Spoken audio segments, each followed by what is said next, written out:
Good morning. তো দেখো সকাল সকাল আমার ঠাকুর দর্শন করে তোমাদের সবাইকে গুড মর্নিং। তো আমার গুরুদেব আমার ঠাকুর প্রত্যেককে দেখিয়ে তোমাদের সবাইকে গুড। এই হলো আমার তুলসী মন্দির। তো গাছটাকে দেখো নতুন লাগিয়েছি, কত সুন্দর হয়েছে। আমি অল্প করে কিছু গাছ লাগিয়েছি। তো আমার অ্যালোভেরা গাছটা দেখো কত সুন্দর হয়েছে, দেখেছো? দেখো অ্যালোভেরা গাছ একটা আছে, দেখো ওয়েদারটা দেখো কত সুন্দর আছে, বেশ ভালোই লাগছে। দেখো ওয়েদারটা দেখো, জাস্ট ওয়েদার।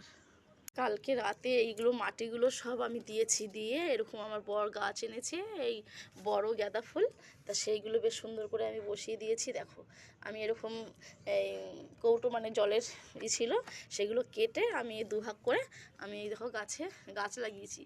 আমার ভালো লাগে এই শীতকালে বেশ গাঁদা ফুলের চারা হবে, গাছ লাগিয়েছিলাম। বাজে ওই 7টা 38। তো সবে এই উঠেছি, উঠে সোজা চলে এসেছি ঠাকুর ঘরে।